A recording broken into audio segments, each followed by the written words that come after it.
नमस्कार, जय हिंद दोस्तों। स्वागत है आपका एक बार फिर से आपके अपने educational YouTube channel Rohit Dhiman maths agriculture पर।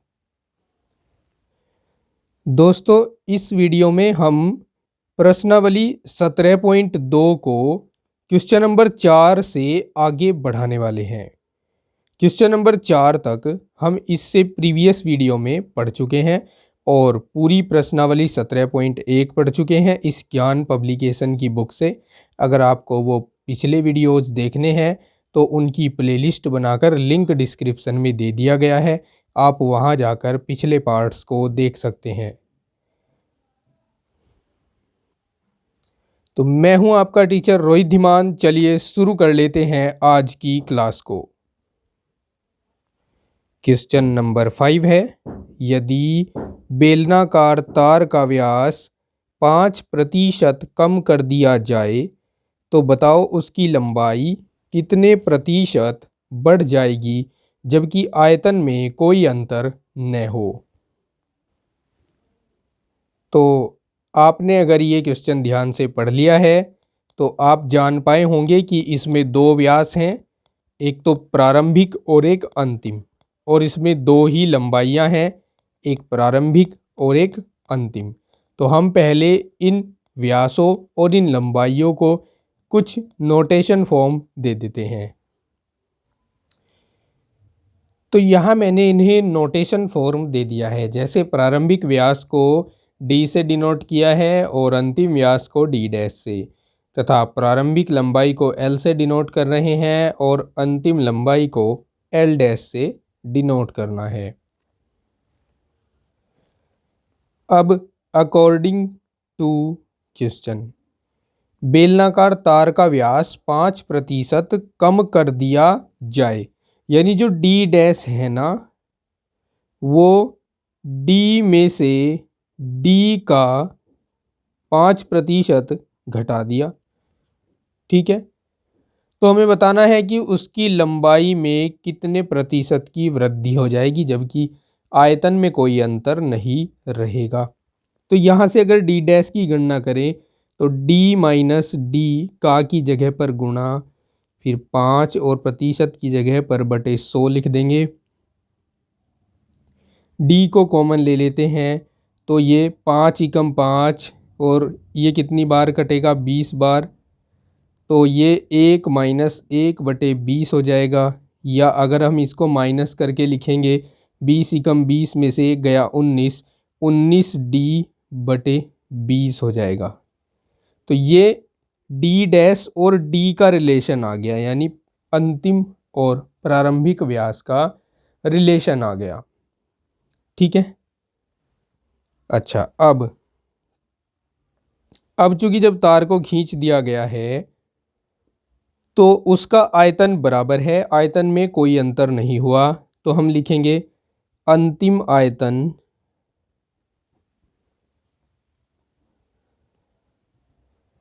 बराबर होगा प्रारंभिक आयतन के। अंतिम आयतन और प्रारंभिक आयतन दोनों बराबर हैं। चूंकि तार बेलनाकार है इसलिए बेलन का आयतन लगेगा पाई आर स्क्वायर। आर की जगह पर हम d/2 रखेंगे, लेकिन पहले मैं पाई आर स्क्वायर एच ही लिख रहा हूँ जैसा कि आपने याद कर रखा है। ठीक, ऐसे ही पाई आर स्क्वायर एच, और ये भी पाई आर स्क्वायर एच ही होगा। ठीक है, ये लाइन अभी मैं काट दूंगा, केवल आपको समझाने के लिए इसको लिख रहा हूँ, आप एग्जाम में इस तरह नहीं लिखोगे। तो पाई आर की जगह पर देखो, आर में और डी में रिलेशन क्या होता है कि आर बराबर होता है d/2। तो ये जो अंतिम आयतन है इसमें अंतिम व्यास लिया जाएगा, तो मैं यहाँ d-2 का होल स्क्वायर लिख रहा हूँ। और ऊंचाई यानी लंबाई, लंबाई क्या ली है हमने, अंतिम लंबाई एल डैश ली है, तो यहाँ मैं एल डैश रख रहा हूँ।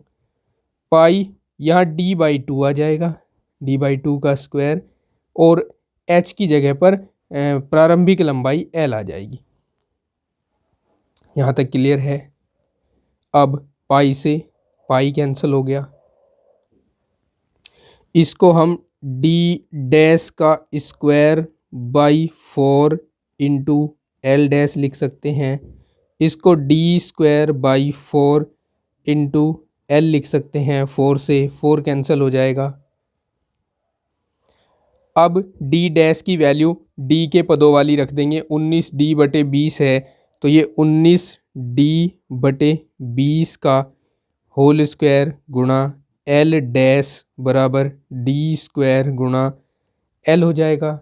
ठीक है, यहाँ 19 का वर्ग करेंगे और 20 का वर्ग करेंगे।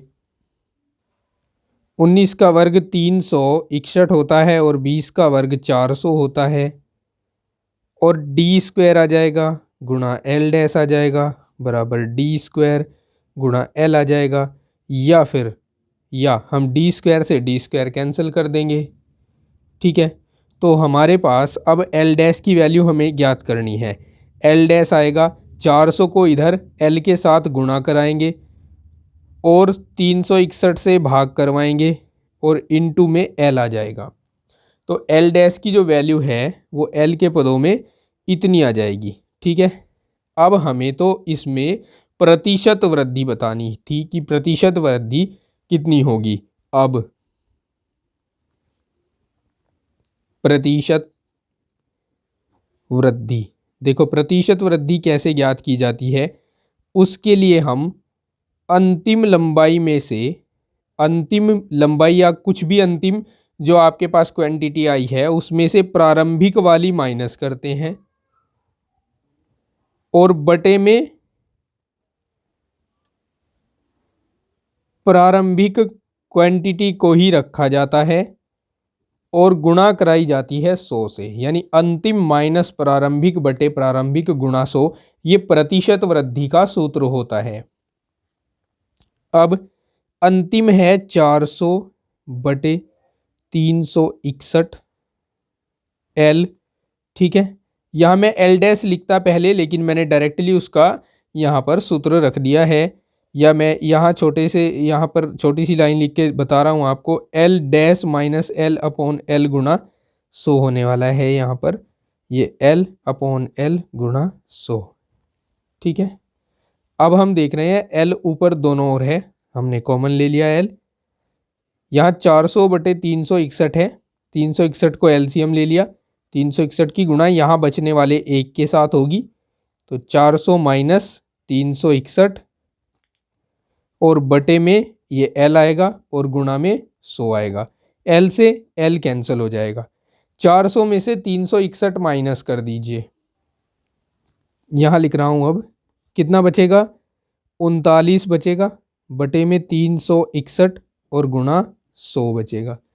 ठीक है, 100 की इससे गुणा कराकर 3900 आएगा, और जब हम इसको 361 से भाग कराएंगे तो आंसर 10.8% में मिलेगा। ये हमारे इस क्वेश्चन का आंसर होगा। Next question, question number 6। एक घन को छीलकर उसमें से बड़ा बेलन निकाल लिया गया। यदि घन की प्रत्येक कोर 1 मीटर लंबी है तो बेलन का आयतन ज्ञात करो। देखिए, इसको चित्र के माध्यम से मैं आपको क्लियर करवाने की कोशिश करूँगा।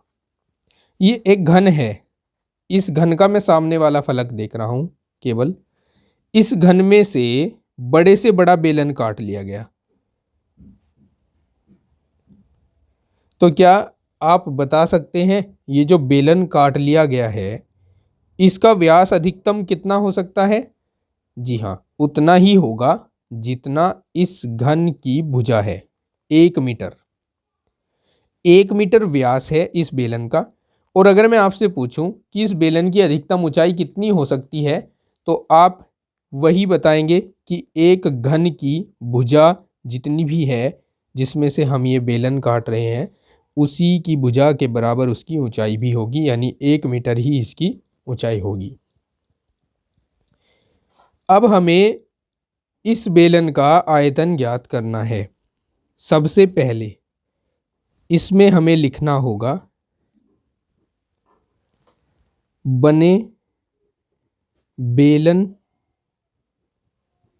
का व्यास बराबर घन की भुजा यानी 1 मीटर। यहाँ से हम त्रिज्या को फाइंड कर सकते हैं। त्रिज्या r का मान हो जाएगा 1/2 मीटर। ऊंचाई h का मान हो जाएगा 1 मीटर, क्योंकि ये भी घन की भुजा के बराबर ही होगा। अब इस बेलन का आयतन, बेलन का आयतन होता है दोस्तों पाई r स्क्वायर h, यानी पाई का मान रख दीजिए, पाई ही रहने दीजिए वैसे पाई का मान अभी, r का मान 1/2 और h का मान 1, तो ये पाई गुणा 1/4 गुणा 1 हो जाएगा, जिसको हम पाई/4 लिख सकते हैं, और ये हमारे क्वेश्चन के लिए आंसर हो जाएगा घन मीटर में। ये आंसर है। नेक्स्ट क्वेश्चन 7 है, 1 घन सेंटीमीटर तांबे के टुकड़े को पिघलाकर 1 मिलीमीटर मोटा तार खींचा गया। तार की लंबाई ज्ञात कीजिए। देखिए, हमें इस क्वेश्चन में 1 घन सेंटीमीटर तांबे के टुकड़े को पिघलाकर, यानी तांबे के टुकड़े का आयतन दे दिया है 1 घन सेंटीमीटर। हम इसको नोट कर लेते हैं। इसके बाद हमें जो तार खींचने को दिया गया है, उस तार की मोटाई दी है 1 मिलीमीटर। मोटाई मतलब उसका व्यास दिया गया है। तो तार का व्यास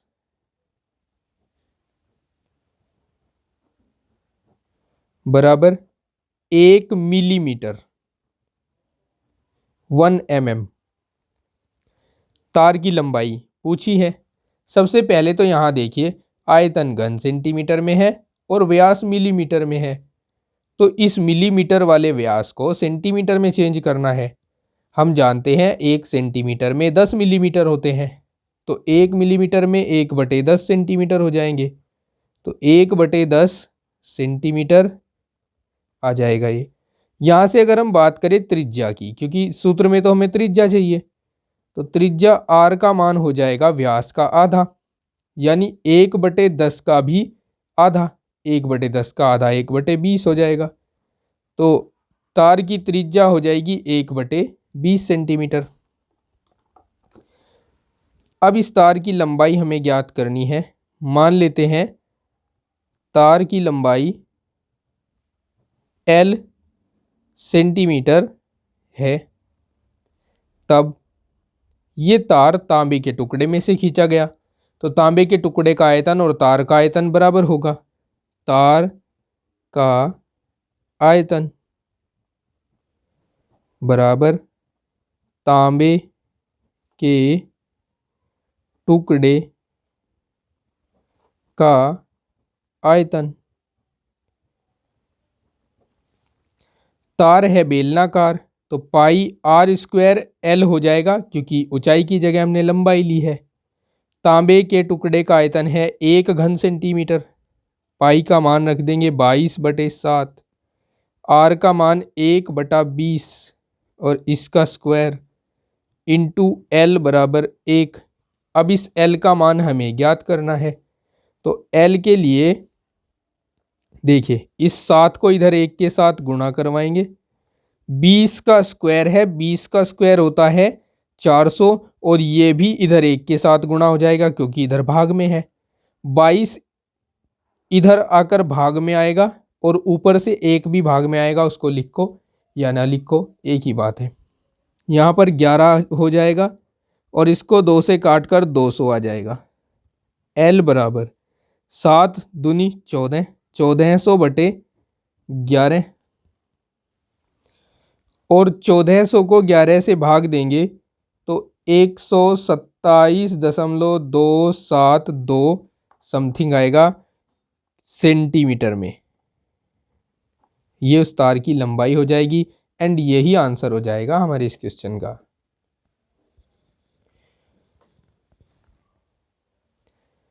तो दोस्तों वीडियो के इस पार्ट में इतना ही। नेक्स्ट क्वेश्चन हम नेक्स्ट पार्ट में सोल्व करेंगे और नेक्स्ट पार्ट जल्द ही आपको स्क्रीन पर दिखना शो हो जाएगा।